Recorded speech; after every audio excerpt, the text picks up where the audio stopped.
Thanks to the support as a channel member, Chris Graves. Oh, boys and girls, it is all kicking off. We've briefly been top of the league. We're on a big run in the FA Trophy, and today we face another of our former clubs, and it's not one of the Tier 6 ones. It's a slightly bigger one these days. And I've even signed a player from Northampton. Things are really starting to look up.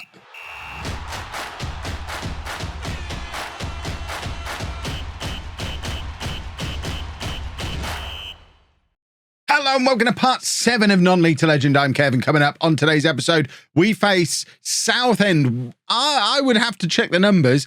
I think Southend may be the team I've managed for more matches in Non-League to Legend than any other team ever.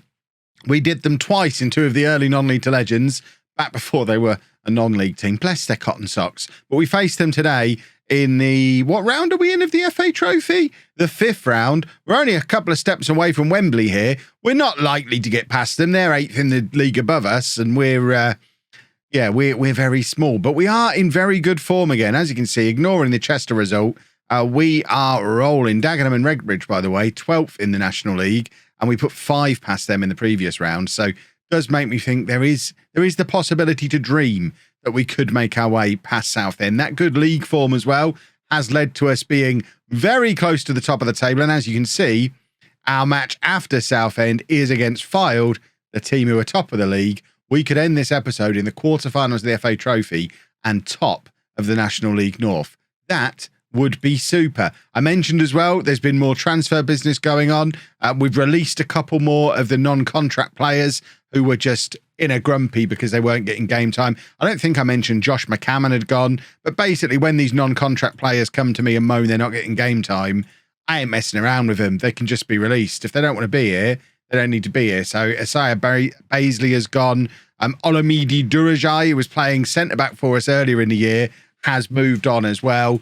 And to replace those two, we've gone out and got Nathan Cameron, who isn't the centre-back we were hoping to sign in the last episode, but he is a centre-back. We now have 3, and he's fine. He's fine. He's a body. He is 31 years old, but he's only here until the end of the season. He's on £60 a week until the end of the season. We just needed a body. Nathan Cameron is a body. And then we've also signed Peter Abimbola on loan until the end of the season from Northampton. We're having to pay him the extortionate amount of £40 a week. But he's a natural box-to-box midfielder who can also play as a holding midfielder if need to. But, I mean, he can do the 2 roles we're using in central midfield at the moment. Box-to-box midfielder, ball-winning midfielder. The transfers mean we are further below our wage budget than I think I've ever been. Got £200 spare. We could go out and get another 3 players here. But at the moment, we're not. There's only 1 non-contract player still at the club. That's Ryan McLean. He'll probably be going as soon as he starts moaning about game time. And then remember, the great rebuild will be coming this summer because everybody, apart from Demalio Brown-Sterling, everybody is out of contract at the end of the season. They have contracts to play for. They've got to do good. Doing a good football is needed. But let's crack on. Let's play Southend. Let's get into the quarterfinal of the FA Trophy, and let's leave a thumbs up on the video, because remember, we're still pushing for 5,000 likes a day. If we can do it, awesome. Really appreciate it. That would be super duper. This series is going better than any series I've ever done before, and it's all thanks to the incredible support with the likes, with the comments. Please keep it up. Makes me very happy. Thank you. So we've got Crook in goal, a back 4 of Ado, Antoine, Fryatt, Cameron and Edwin. Nicholson, new boy Abimbola making his debut in midfield alongside Kennedy with Sembi Ferris on the right, and then Onyeka and Carty up front. It is a bit of a risk playing Abimbola in this game because we have no idea if he's going to be any good. Hold on. You can only do 45 minutes as well. It'll be fine. He looks so much better than anyone else we've got. Hopefully those 45 minutes will be enough to absolutely rub Southend. That's the plan. I don't have a central midfielder. Oh, I do. Oh, for goodness sake. I thought I'd somehow messed up the bench and not put Lawler on there, but Lawler is there on the bench, so he can come on at half time for some fresh legs as well. He's another one who's not really been able to get any kind of rest because we've been down to the bare bones in central midfield. So getting in the likes of Abimbola and Cameron, it's not necessarily, I mean, Abimbola probably is, but in general, they're not necessarily improvements to the squad. They're just players who can easily swap in for the ones that are already in there and just let the people who've been playing week in, week out all season long have a little bit of a rest before they just break from overuse.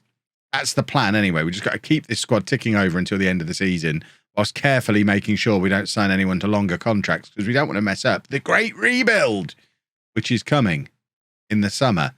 Might even be, and imagine if it's a great rebuild in the next league up. That's going to lead to some awkward conversations with these boys, who I've been telling all year they're all going to be gone at the end of the season, but they might yet get us promoted. Connor Carty is through on goal here. Can he apply the finish? Of course he can, because he's Connor Carty. It's a 23rd goal of the season for him, and we are 1-0 up against a team pushing for promotion to the Football League. This 4-4-2, it's a dangerous thing.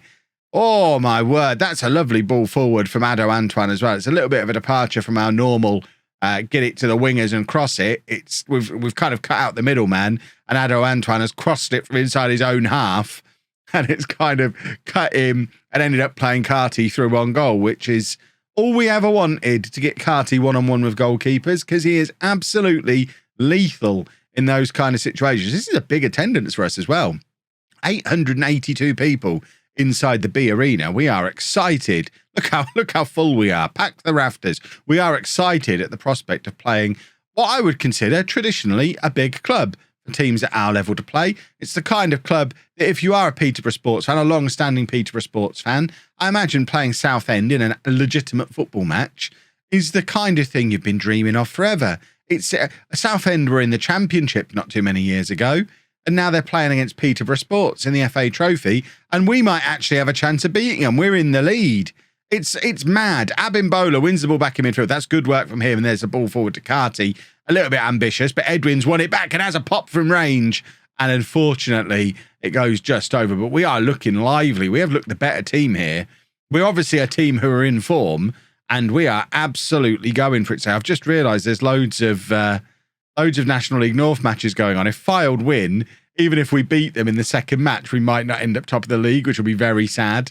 Although this is their game in hand that's being played here. And Carty has got the keeper in no man's land and really needed a better finish there. The goalkeeper didn't know whether he was coming or going. Carty, I mean, he did have the shot. He wasn't nervous about going for it, but really should be hitting the target from there. Should be testing the goalkeeper. And it is now Southend. As we approach half-time, Southend are looking to try and grab a goal back, or grab the goal back, grab their equaliser right at the end of this first half. But Ado Antoine is there to head clear to Abimbola, who's been tidy on his debut. We've not noticed any nonsense from him. And quite frankly, at this level, I consider a player to be a decent member of the squad if they can minimise nonsense. And that's certainly what Abimbola has done in this first half. Crook, the king of nonsense, does manage to just collect the ball comfortably this time. And that's some lovely distribution from Crook. What a goal kick that is. Onyeka's in. We've gone full non-league, boys and girls. It's not even route one. There was no header down. It was such a big clearance from Crook. I didn't know he had this in him. Look at this for distribution. All the way over the top for Onyeka, who just finds himself one-on-one with a keeper and launches it over the top of him. 2-0 to Peterborough Sports just on the stroke of half-time. I did not expect Crook to be the hero of our cup run. It is turning out that way. I was supposed to take Abimbola off. Hold on, boys and girls. I don't want to break my new boy because I like him. Lawler can come on into his usual ball-winning midfielder slot. Kennedy goes back over to be the box-to-box midfielder. And now Southend, with their flat-back six, are going to have to show a little bit more ambition in this second half.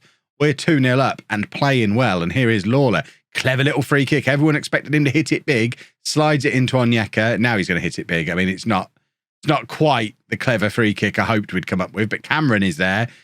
Not the guy you'd necessarily want crossing, but Sembi Ferris does well to intercept. He's an excellent example of a player who really minimises the nonsense. Sembi Ferris, he's there, quietly going about his business, and that's exactly what we want. Minimise the nonsense. That's the route to success in Tier 6. Crook with a fantastic save. Peter Crook is becoming a hero.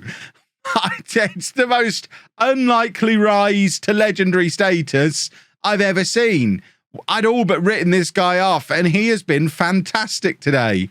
Right, 2 more substitutions can now be made. Brown Sterling can come on that right-hand side for Sembi Ferris. And then, I mean, we all know it's coming. It's Gash o'clock. Michael Gash coming on up front. Has he got a goal in him? I'd like to think so. I do like it when he scores because they flash my name up on their Twitter account, and It's not happened many times this season because not scored as many goals as I would hope. Connor Carty, though, sliding it into Nicholson, who's had a very quiet game. Yes, he has been minimising nonsense, so there's always that. But they've got in behind us here, and we do need to be alert to this. And that time, no heroics from Crook. It's 2-1 with 10 minutes to go against a team from a higher division who are in good form and will probably be feeling pretty good about themselves around about now. We've got nothing more to come off the bench. I never know what the right team talk to do is in this situation, because if I tell them to concentrate, then they get all grumpy that I've told them to concentrate. But if I encourage them, they're like, we're already winning. What more do you want? I don't think there's a good team talk. Focus, maybe. I don't know that now's the time to experiment. I'd rather just stand here looking a bit shell-shocked, hoping they don't expect me to lead them in any way. Ball over the top to the goal scorer from before. That's got to be offside. The linesman has his flag up. I think we've got away with that one. But you know what? We might drop down to balanced for these final couple of minutes. He's well offside there as well. Even I saw that one with the naked eye. We've FM'd them a little bit here. It's a mugging. But I don't care how it's happened. We've beaten Southend. We're in the quarter-final of the FA Trophy. And Fylde drew, which means if we beat them, we will go top of the league. What a time to be alive, boys and girls. Do we know when the semi-final is? The quarter-final, sorry. Quarter-final Leamington, double-header tomorrow. Of course it is. Let's go beat Fylde. Oh, I like the fact we're now in a position to freshen things up slightly for these matches. We've got Johnson coming back in at the end of his... Well, he only had a one-match suspension. It wasn't a big suspension. But Green coming in at left-back. Ado Antoine dropping down to the bench. And we're able to freshen things up front as well. Brown Sterling coming in to go up top next to Onyeka. Meaning we've got a lovely, nice, fresh bench with 3 strikers on it. 3 strikers and 2 defenders. As long as nothing goes wrong in the midfield, we're absolutely fine. Dan Lawler's our club captain. I think we probably need to bring him up onto the bench instead of Caton, who, let's face it, we only brought him in just in case Carty got recalled. Carty wasn't recalled. We don't really need Caton, and I haven't really used him at all. That debut that he had, it was in yesterday's video, he had his debut. It's going to take me a lot of convincing to show any kind of trust in him. Right. The goal here, boys and girls, we beat Fylde. We go top of the league. What a thing that would be. Come on, the turbines. It's Peterborough Sports versus Fylde. Let's do a football, shall we? I don't like the fact they've got the ball. This is the first highlight. It is absolutely throwing down with rain again. Seems to be raining every single match. I mean, I was going to say, is Peterborough a very rainy place? I grew up there. I don't remember it being particularly rainy, but it does seem it's raining every single match we play. Have they improved the rain graphics in Football Manager or something? They just want to show it off. Onyeka, that was a poor attempt at poking the ball through to Brown Sterling there, and it's actually left us in a little bit of trouble because everyone was on the forward foot. It came back towards us when we weren't expecting it. We didn't really react to it very well or particularly quickly, and that could have posed trouble for us. Green now with the throw. I think he's tried a long throw there, and somehow it's come off. Abimbola from range. I tell you what, this boy, when he is fully fit and fully settled in, I know we've only got him for, what, another 10 matches, 15 matches if we continue the cup run. But, you know, we might bring him in next year. If we can bring him in next year. What I have found on my Twitch save, which, by the way, you should be following me on Twitch, twitch.tv/LOLLUJO. I'll be live over there this evening. But if you, what I've found on my Twitch save, it's very difficult to do multi-season loans in FM23. It's something I've made a bit of a habit of in previous non-league to legend, and I don't know that we're going to be able to do it anymore. We shall see. Onyeka, though, has just put us 1-0 up.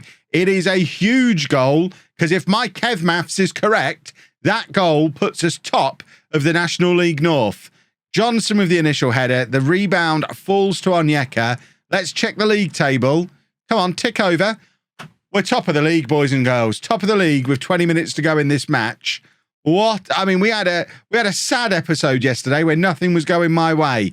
Today's a happy episode. Right, we're going to bring on Ado Antoine for Nicholson. We can push Green forward. That's why we brought Green in, because he can play in both of those roles. We're going to take off Brown Sterling and...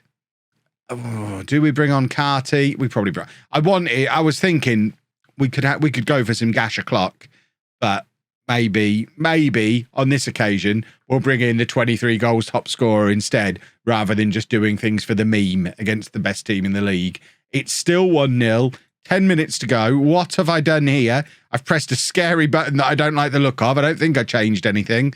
And now we are going to take off Connor Johnson. What a luxury to be able to do that with 10 minutes to go. We've got a centre-back who's shattered. We've been able to bring on a centre-back. We've not been in the position to do that all year. That is pure luxury you've just witnessed just there. That's the kind of thing that fancy teams like us that are going to get promoted and win the FA Trophy can do. Sembi Ferris on the right-hand side. No nonsense from him. Cross comes in. Carty can't connect. Gash might have scored there, you know. Carty not really connecting. Kennedy wins it back in midfield. Ball over the top. Look at Sembi Ferris again. He's got men in the middle if he can find them, and there is Carty. That's the chance. That's the cross you do for Connor Carty. I'm spitting everywhere. I'm so excited.